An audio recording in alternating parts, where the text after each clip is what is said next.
Max Mariner, you're probably the most hated person on internet right now. Did you kill your co-host, Max? May I look directly into the camera? And address Larry if he is alive? No one knows where he is. You monster. Anyway, everyone, welcome to CinemaTalk, the official Rule Thirds, because now Rule Thirds is just CinemaTalk, so it's really the official of Rule Thirds. Today we're talking about Gone Girl, David Fincher, starring Ben Affleck, Rosamund Pike? Yep. Rosamund Pike, yes. Rosamund Pike. It did well. So, we gotta give our 2 cents. This intro petered out, but my name is Sean.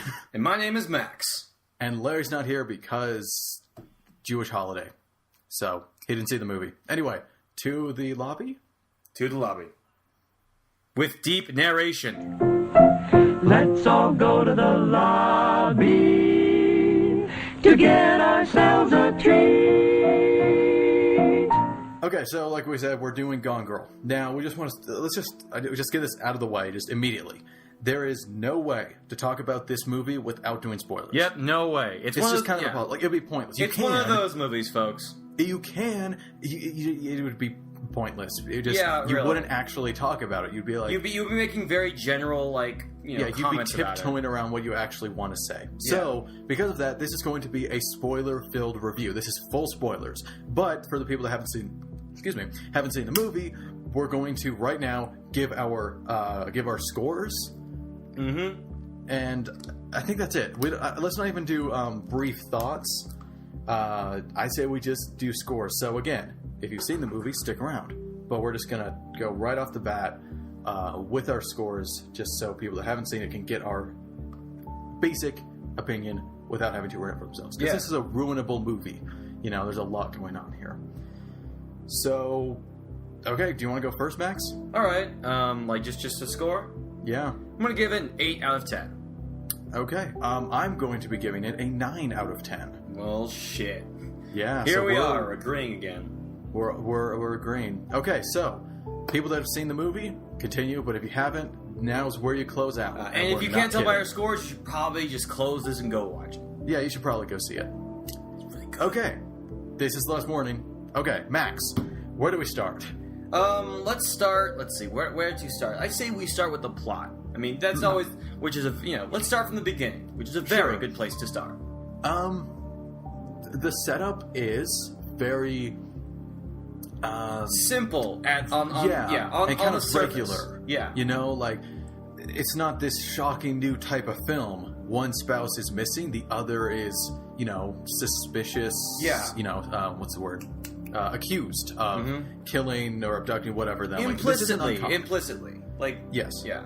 It's very simple, like Max said. I like that way to describe it. It is a very simple concept. At first. That's the thing. That's why we have to do spoilers, because the movie is set up as, what happened to my wife? Did I kill my wife? And then it turns into, my wife is a psychopath wreaking vengeance on me, and how am I going to deal with this psychopath? Yeah, even though I kind of deserve it. Yeah. That's what it turns into. So, again, start simple. Sean, what would you call this movie as a whole? I can tell you right now what this movie is. Like, not like quality standpoint, but what this movie's about. I don't know. It's go ahead. You got the floor. It's a movie all about the game of sympathy. All about the game of sympathy. How it plays with, how it gives you enough reason to dislike both sides, but also kind of empathize for both of them too. And how the media plays a huge part in it. I think this is great. I really can't think of another movie that has, touched on that. At least from what I can remember. Not at least in a while. I had no sympathies for Amy. I sort of... Okay, well, hold on. Okay. So, the basic idea that this movie's going around is that it basically plays with what you think is, who you side with. Because on both sides of this marriage, this destroyed, corrupt, disgusting marriage, there are two sides, and you can't really sympathize, but you can't really, completely 100% hate either side either, because there is perspective, and there is looking to both sides. But here's the thing. What's the worst thing Ben Affleck's character did? Cheated on her. Yeah. Okay, what's the worst thing that Amy's character did? Tried to have him executed by the state. Yeah. That's why I'm leaning more towards Ben Affleck's I know. side. I'm saying that either character is awful. But Amy is like, yeah, she's a cold-blooded psychopath, and I love that. I think that's really cool. I think this is a very interesting character. I mean, because yes, she's a horrible, horrible monster, but that doesn't mean she's not interesting. She's so compelling. It's like she's like the new kind of like Hannibal kind of thing. Like so that's smart, a great way to put it. So She's calculating and just great to watch. But especially she's so out of control compared to Hannibal. That's what I found interesting. Like, she knew how to set things up, but internally she was completely out of control. Yeah, and that's what made her more interesting to me. Not only that, but we also saw what happens when things happen that are not planned. I really liked that. Yeah. There are parts of this movie that let's see. When the robbers came in and took her money, I kind of felt bad because just seeing how she was like treated like nothing, and I kind of I was like, oh man, that sucks, and I wasn't like, oh, she deserves it, even though she does kind of deserve it. No, she absolutely does. She's a psychopath. I guess let's move on to characters, because like the plot we can get more into, but this is more overarching. I kind of want to get to some big pluses, like big pluses, and then like one big negative at the end. Yeah, okay. So I say move on to characters. That's where we're going anyway. We've done Amy quite a bit of justice discussing her, but what about Nick? Ben Affleck. I think Ben Affleck is great.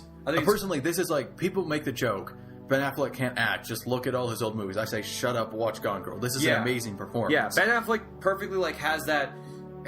He's also kind of a very calculating kind of individual who's slowly starting to understand the game that he and Amy are playing, and I really like how he balances that out instead of like, it's not one-sided. This is a very multi-dimensional character with a very multi-dimensional performance. Like, he's both confused and also kind of still competent and still like, well understanding.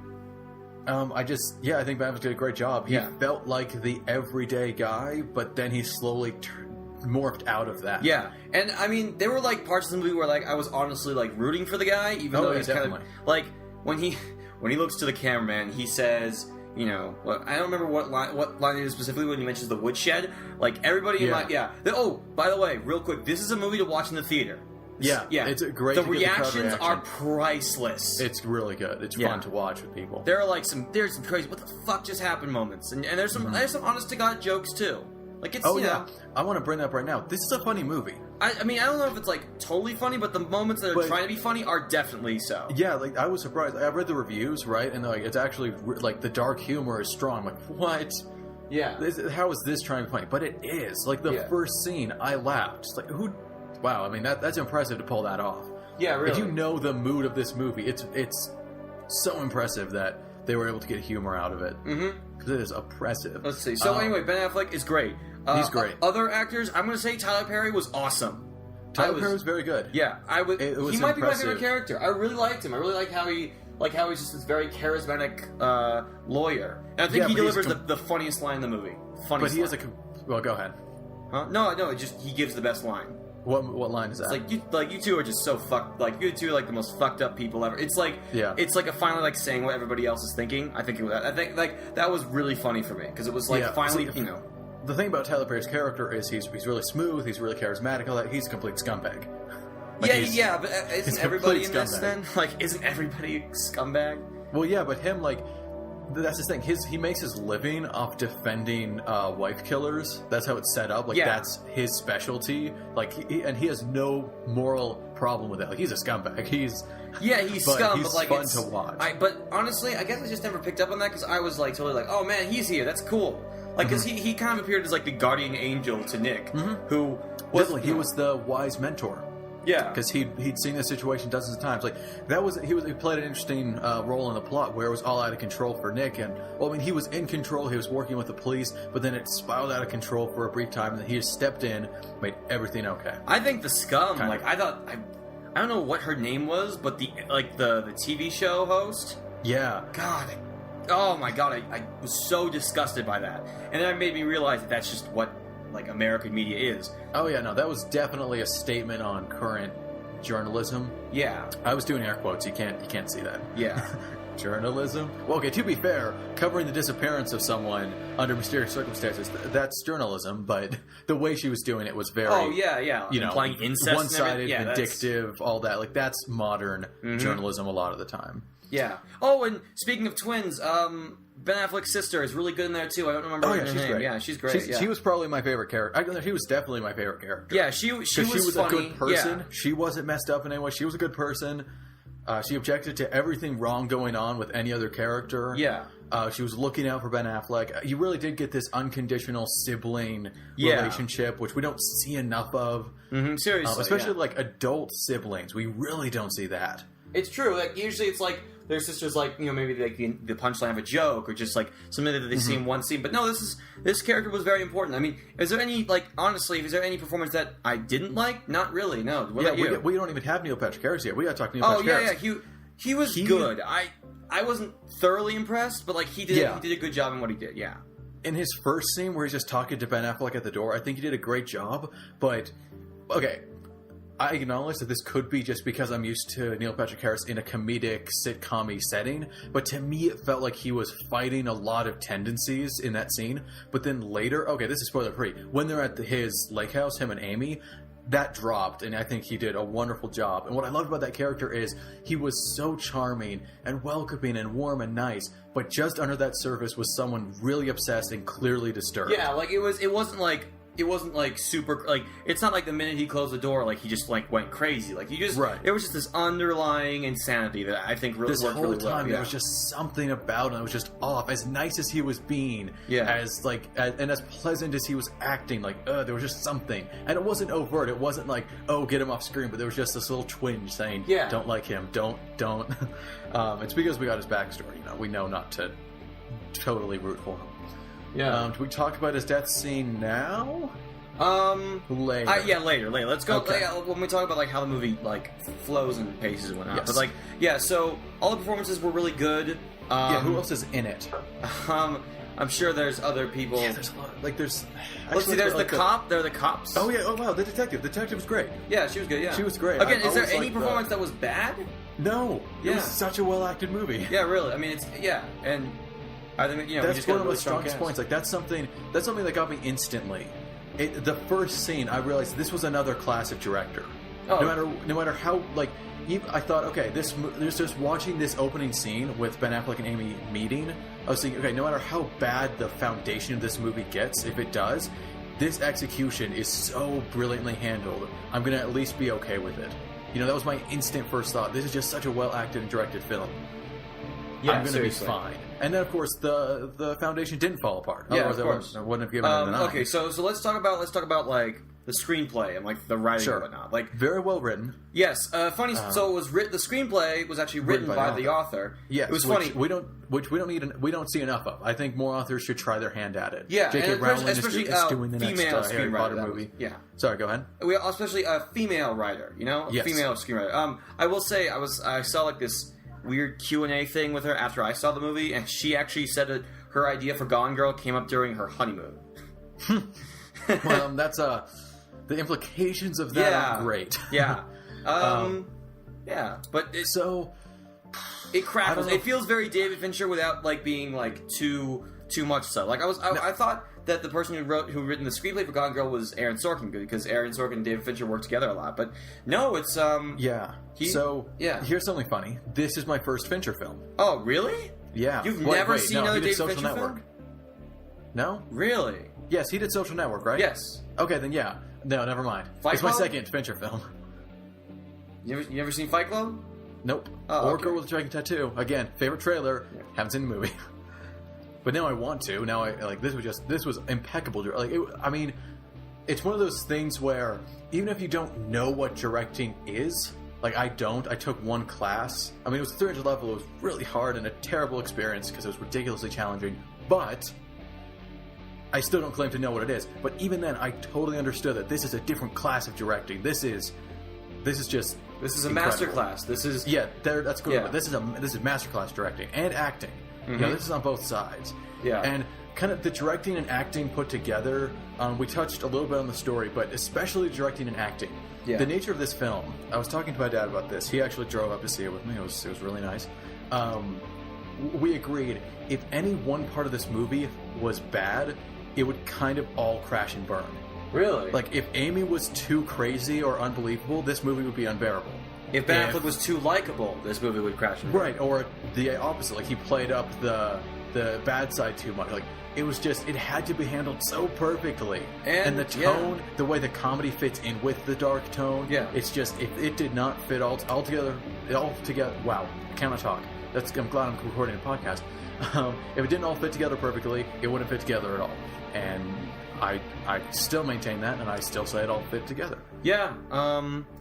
Let's see. I think something a criticism that could be leveled at this movie is that it really doesn't get going until the third act. But I would argue, yes, kind of. Yeah, because if it's while it's getting there, it actually has a lot to say about media and marriage and all this stuff. And it's just it's keeping you interested by giving commentary to these things. It starts with us just following Nick. And then soon we jumped to following Nick and Amy.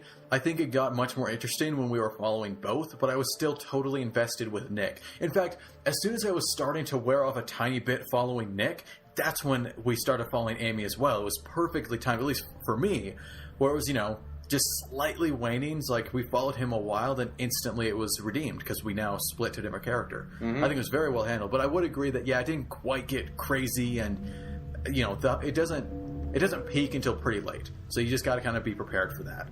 Yeah. But at the same time, it's still, compelling. See, that's what I want to say about David Fincher. He knows how to pull in a viewer. He knows how to do this. Even if it's... brilliant again, directing. I believe the strongest point of The Social Network, the most impressive thing about it is that even though it's just a bunch of people just talking to each other, it's totally absorbing and it totally just pulls you in. Yeah, this is a good time to talk about it. This is probably my favorite part about the movie, is just how unbelievably fascinated I was with it. Just from beginning to almost end, we'll get there. It's unbelievably engaging.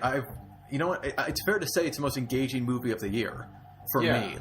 And how much I was in it, and how interested, and how it kept my attention. What's going to be the next move play? This is like a giant, either a really slow and really crazy tennis game, or just a very, very calculated chess game between two married people. It's funny because this movie, when I sat back at the end and looked at it, this is a formless, just plodding along, is at its own pace, just scene after scene with no real rise and fall, and just that's actually my biggest problem, honestly. Well, see, that's the thing. For me, it isn't a problem because for once, usually that thing really gets to me and just come on, guys, get a structure, get a rise and fall. But in this case, I think the execution was done well enough. I was involved. I didn't care. In fact, every time it faded to black and then came back up, I got excited again. I was like, oh, there's more. Yay. And I found myself not blinking for minutes on end. It was weird. I was super engaged in the movie. Honestly, that's my highest note. Yeah, I was pulled in outside too. acting and directing, just holy crap was I engaged. I was pulled in too, just I do think that my biggest criticism is that, and this is actually a problem that a lot of the movies David Fincher's directed have, is that it just its pacing is really kind of off. All the stuff in there is so good, I just wish it would go at a better pace. The Social Network had this problem too. And I get that. I totally get, like I was saying, I totally get the off pacing. I agree with you. It just, for me, it didn't actually harm the film. Yeah. Because it covered it up, I guess. It's if I look at it, yes, it was just kind of plodding along. It felt like a book. That's how books are paced. Yeah, and I also here's a scene, here's a scene, honestly, and they build and stuff. Yeah, I was thinking about this earlier today. Maybe it's a little bit more about how it's kind of about, it's kind of more realistic. There's no supernatural element of this movie. It's just all it's, and maybe it's a little bit because it's it kind of reports on the nature of media and news, how it just kind of doesn't have a face because neither does life. We've talked about this. True. Life is not a narrative, and if a movie wants to kind of tackle that, and maybe that's what it was trying to go for, and I didn't mind that, but I do think that was a serious criticism at the film. It just its pacing was kind of off, and it didn't know when to end. That's just okay. Yeah. We will get to the ending. Really quick, to start with the ending, can we talk about Neil Patrick Harris's death? Yeah, sure. That was... Oh, my God. My God. Yeah. That is the most intense death scene I've ever seen. Really? Yeah. Not necessarily the most graphic. You can throw any Tarantino movie and get a more graphic or bloody one. But just, the sound design was unbelievable in this movie. I'm that inclusive of the amazing soundtrack. Yes, can we talk about the soundtrack real quick? Yes, go with the soundtrack. So, my favorite score of all time is The Social Network. And I was very disappointed by The Girl with the Dragon Tattoo soundtrack because it was done by the same two guys, Trent Reznor and Atticus Ross, and it was very let down. You were very disappointed, except the cover of Immigrant Song, right? Well, yes, that's fine. That's whatever. But no, this one is awesome. I bought it the minute I walked out of the theater. I was like, I want to buy this soundtrack because it's incredibly involving. Like, again, you watch this in a theater because when the bass, like, there's like this really low bass, like, hum, and it's like it rumbles through the theater, and like it's very suspenseful. Again, this movie is very suspenseful. I don't know if we've made that clear. It is the most intense movie I've seen. Yeah, and I think a lot of that has to do with the amazing score. It's just it's very low, it's very drone, it's very it's kind of like the it's very like distant. It's very like inhuman, kind of like what Amy is. I mean, they basically created a really distorted, somewhat darkened Inception sound. Yeah. That was heavily featured during Neil Patrick Harris' death scene, which is my favorite scene in the movie, just for how perfectly it's edited, just how intense it is. Wow. It's an amazing scene. It's the most disturbing scene. But yeah, it's used that sound effect a lot, and I think that just showcased how almost flawless the execution of the film was. Like, just how well that scene works, just how powerful it was, just how much it got me. I realized this is something else. This movie is something else. Mm-hmm. That was the climax of the movie. Yeah, really, that death scene was crazy. Death. So now we can get to the ending. Okay. I want to say this. I liked the ending itself. I just don't like how it just took a while. Like how it just kind of went on and on and on. I didn't. In fact, I think it was rushed to get to a conclusion that I didn't like. Either it had to slow down and explain the conclusion a little better, or it didn't have that conclusion. Yeah, a lot of people have a problem with this movie's ending because the characters don't because the characters there's no justice served or anything like that. No, I'm fine with I'm no, but I like the fact that neither of these characters that really Amy is stuck with a marriage that she didn't want in the first place and she tried to destroy by killing her husband. And Ben Affleck is stuck married to a psychopath.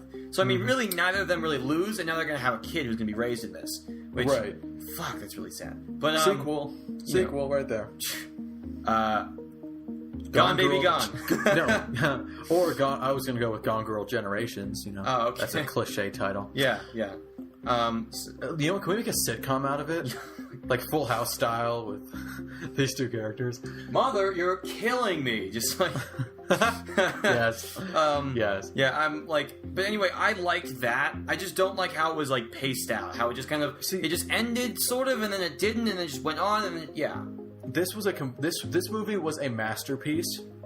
Almost okay. Basically, this movie was a masterpiece 95% of the time. So initially, I was going to give it a 9.5, but then I realized that the ending kind of makes it so I didn't get the point of the movie. I didn't get it. There wasn't like a resolution, so that means at the point of the movie, I didn't quite get. So I dropped it down to just a 9, which I know, harsh criticism, a 9. So yeah, for me, the ending. It's not that it isn't like a happy ending. A happy ending would have been awful. It's not like there is no justice. I mean, that could work. Justice being served. They could make it work. I guess I just didn't get the character motivation. Like, why did Ben Affleck stay? Because it's not just the baby. It was because hold on. I think I know what they were trying to say. I think. Okay. A lot of this movie has to do with the impact the media has on just now everyday life. If and I believe Amy pointed this out. If Ben Affleck had left, the media would have been all over that and made him the most hated man in America. Right, but he said that he was going to wait and as soon as they were gone, leave. So that kind of implies that. And, I think that's accurate. Like, as soon as they leave, they're done. No one cares. News is very just... They would come back. I thoroughly believe they would come back if they... I don't. It was very in the moment. It was like that's how news works. You got your hot story and then you move on. So I feel like people wouldn't care. It would be in the newspaper and stuff, but it wouldn't ruin Nick's life. And now that Amy would have a baby, he would be shunned by everybody that he knew. Maybe even not his sister because his sister not his sister, but like everybody else would shun him because it's a newborn baby that needs a father. Sure. Yeah, I don't know. I didn't like that ending. I did not like how he kind of gave up and she won. And it's fine if she wins, but the fact that it was done in that way, she got what she wanted, which was this marriage back. In the third act, that's what she wants. Of course, the whole movie is the opposite because again, she's a psychopath. She's kind of going back and forth. I don't know. That's why I dropped it down. Yeah. I was up to that point. I was considering giving it my first 10 out of 10, but then the ending just it wasn't satisfying, and the ending's a huge deal for me in movies, obviously. So, yeah. And then I was thinking about it later that maybe drop another, whatever.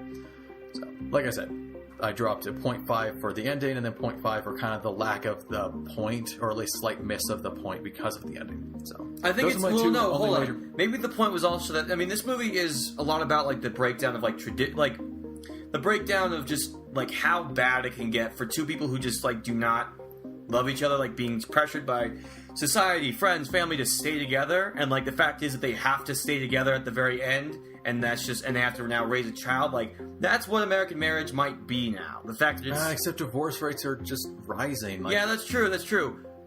I think I need to watch the movie again and think more me about too, this. Actually, I was worried about this review, but Well, talking great. is always Now I better. have an excuse to go watch the movie again. So I mean, Honestly, actually, I don't think if I watch this movie again, it's going to be in years, because it's just, I can't get into that again. It was such an intense, disturbing movie. I don't see myself watching it for a long time, but I'm so glad I saw it. So glad I saw it. Yeah, and that's kind of the final note I want to leave on, is this is probably the most disturbing film I've seen. Not in terms of like how it's graphic violence or it's just plot twists, beneath everything is just something truly disturbing. Something true. It is just so intense all the way through. It is an unrelenting intensity and realism almost. Even if if you give the bullet points to this plot, it sounds pretty silly, to be honest. Especially Amy's plan. Yeah. But the way they execute it, I think, makes it work. I do wish there was. Okay, here's a criticism. I really liked how the movie began and ended. Oh, and by the way, you don't know what you got till it's is like the best tagline like ever, because it has a double meaning and it's great. Okay. Think about this. You don't know what you got until it's gone. You don't know what you got, what your wife is a crazy fucking psychopath until she's gone. Right. I just thought that was brilliant, because at first it's like, you don't know what you got until it's gone. It's like, oh, well, because his wife is gone and now all this stuff. But no, it's actually, you don't know what you have. You don't know Amy until she's gone. You don't know that she is crazy. Yeah, I just like that tagline. And I like the opening and ending shot. I just, I wish that they didn't, I don't know, just Ben Affleck's narration I liked, but it's really smart, but it's just something that pulls at me. I don't know. So, are we pretty much done? Yeah, because there's one point, I don't know. Let's just, okay. A lot of people are calling the movie misogynistic. What? What do you mean? Yeah. But no, oh, great. No, not. But she's very smart. She's crazy, Right. but I mean, that's not because she's a woman. It's because she's crazy. I mean, right. See, they're accusing it of like, women are vengeful towards men. I strongly disagree. Yeah. I think she's just a psychopath, and she happens to be a woman psychopath. And guess what? There are women psychopaths just as much as men psychopaths. Like, this isn't a... See, for me, there's a test where it's if you flip the roles and it's still seen as sexist or misogynistic, it's probably not. So, like the damsel in distress. Okay, is it kind of sexist towards women when the woman's being rescued by the man? A little. It needs to go away. I hate that trope. But if you flip it and the woman rescuing the man, is it sexist towards women in that case? No. Now, in this case, okay, so there's this psychopathic woman going around wreaking vengeance on the men who have wronged her. Yeah, but... And on the flip that, you've got a psychopath man going around wreaking vengeance on the women that have wronged him. In both cases, I can easily see people arguing that's like, oh, that's sexist, because either they're the victims or they're, trying to paint them as man-haters. Whatever. Yeah. So if you can't win both ways, it's probably not sexist. Mm-hmm. It's fine. I did not, and also we're surrounded by a great cast of female characters who are, like, that's the thing. The sister is a good person and the detective's a good person. That's about it in the movie. Of good people, So, I want to address that, because I think it's a ridiculous... Yeah, it's really weird. Like, we're talking about, like, Amy is not... She's not crazy because she's a woman or because, No, like... not at all. Yeah, she didn't, like... She's not, like... I think it might also have to do with the fact that she was kind of, like, playing the victim and accusing former boyfriends of rape. That might also... And, it's bringing that into a whole other thing. But I think it's honestly because... Like, she's smart. Like, here's a woman who's not, like, just... she wasn't just kidnapped by somebody. She was smart. She was very calculating. She's close to a supervillain, honestly. Yeah. And, like, it's cool because she's really smart, whatever. But, I mean, it's not because she's a woman. It's because she's Amy. She's fucking crazy. Yeah. It's a really stupid argument. It's like yeah. I don't think it's misogynist at all. Yeah, it's not misogynist. No. I mean, it's weird. Like, I don't know how people. Yeah. I know the implications. What it would be if it was written by a man. If this book and screenplay was written by a man, but no, it was written by a woman. I mean, it's kind of directed. That might be part of it. Oh well. Look, pick your battles. Yeah, it's like this is a very serious issue. I do not want to trivialize this issue. There is a ton of sexism going around. It's awful. Address this issue, but pick your battles. This is not something worth fighting. Yeah, seriously, because it's not. Yeah, she's not crazy because she's a woman. She's crazy because that's her character. Well-acted, deep character. Yeah, I mean, I don't even know if I would call her crazy. Just super, like, just evil. Like, just she's really a psychopath. Yeah, she's psychopathic. She's a sociopath. She's maybe not crazy, because crazy's a whole other thing. She's like evil, like, and that's not because she's a woman. Like, you're just kind of ignoring the issue. Yeah, that's the thing. Like, the character is crazy about her lovers. Like, she is anti her lovers, and she happens to be a woman and straight. Yeah, it's not so because their lovers are be men. like her lovers are men. Because she's straight. Yeah, like, of course she's going to be a man hater, as in she is a woman and straight, and her lovers she hates. Therefore, yes, but that's not.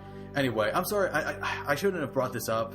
No, it's not a great it's good way to point out because but it's not sexist. It's not. I'm sorry. I strongly Gone Girl's disagree. not sexist. It's like, I never got that impression. I don't know why people are bringing it up, but whatever. So anyway, we should probably wrap it up. Yeah.